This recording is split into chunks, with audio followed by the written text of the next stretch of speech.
السلام عليكم ورحمة الله وبركاته. ازيكم عاملين ايه؟ رب تكونوا بخير. سألت كتير لو عندي بطتين او 3 هيبيضوا في نفس المكان او هيبيضوا ازاي، ما خليهمش يبيضوا على بعض واعمل ايه لو البطة راضة والتانية راحت بضت عليها، او ايه اللي انا اعمله لو بطة يعني لو بطة راقدة والتانية هتبيض وهيبيضوا في نفس المكان، او في بطتين او 3 بيناموا مع بعض. اولا الذكر او هيبيضوا في نفس المكان او هيبقوا يعني مع بعض في نفس الرقد وفي نفس في, في نفس التوقيت. اولا الذكر ليه 3 اناتي، او الذكر ليه 3 اناتي يبقوا معاه عشان نضمن ان الكسر هيبقى مخصب. ماشي، انا عندي هنا بطة راقدة في المكان ده، البطة دي خلصت بيض ورقد.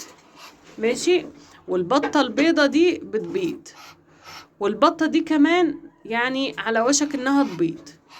فانا لما يبقى عندك بطة عارفة انها هتبيض تروحي تعزليها مع البطة اللي بدأت بيض.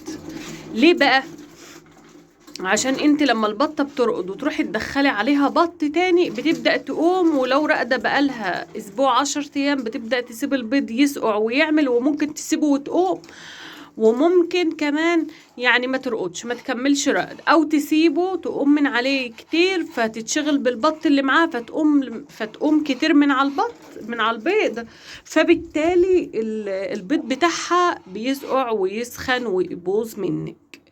فانتي عندك بطة قربت تبيض والتانية بتبيض او كده، يبقى ندخل مع بعض اللي مثلا اللي فاضل لها اسبوع مع اللي هتبيض النهارده او اللي باضت. ماشي، البط ده انا حسيت ان هو كانت دي لسه هترقد، البطة اللي هنا لسه هترقد، فانا حسيت ان البط ده هيبيض، فمن قبل ما ترقد اول يوم رقدي لها دخلت البط ده معاه. ماشي، فبالتالي انا بقى ايه حاليا عايزه اعرف اعمل لهم مكان، لان هي بيضت اول بيضه، فانا ما كنتش مجهزه لها مكان، او كانت في مكان تاني وانا دخلتها وبيضه بيضه، او البيضه عليها تصبح تبيض. المهم ايه اللي انا اعمله علشان البط ما يروحش يبيض على بعض. شايفين المكان ده؟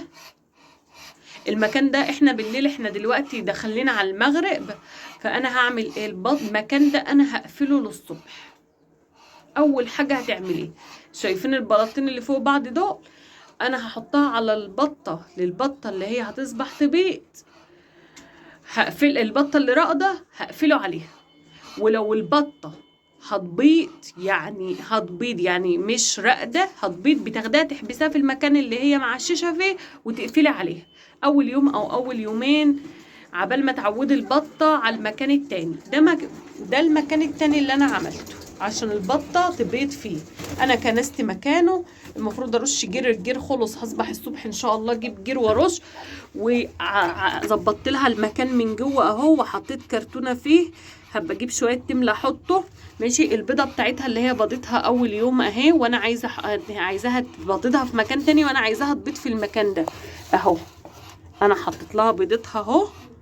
ماشي، والمكان ده اللي البطه راقده فيه مسكته قفلته. واحده هتقول لي طيب لو البطه ما رقدتش لسه بتبيض اعمل ايه؟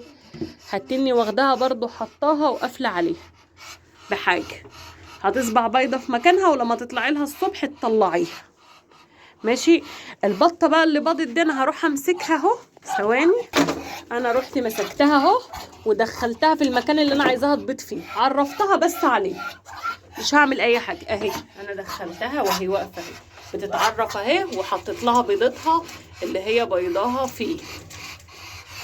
ماشي، اي مكان تاني بقى مش عايزاها تبيض فيه هتقفلي المكان وتسيبي لها المكان اللي انت عايزاها تبيض فيه بس، هتسيبي لها المكان اللي انت عايزاها تبيض فيه بس، وبقيه الاماكن هتتقفل اهو.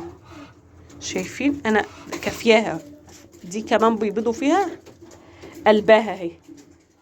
يبقى المكان زي ما قلت لكم، اعرفها على المكان دخلتها فيه عرفتها عليها اهو، والبطه التانية قفلت عليها اللي راقده اهي، ولو بتبيض هشيلها احطها واقفل عليها برضو تصبح تبيض في مكانها، واطلعها الصبح افتح لها الصبح يوم بس على كده. لو باضت في المكان اللي انت عايزاها في ايه مش هترجع تبيض في مكان تاني.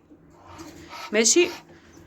ودي بقى سيادتها اهي دخلت وعرفت مكانها وعرفت بيضتها وظبطت حالها، خلاص كده خدتها عرفتها على المكان. البطه دي بقى لما تبيض بامر الله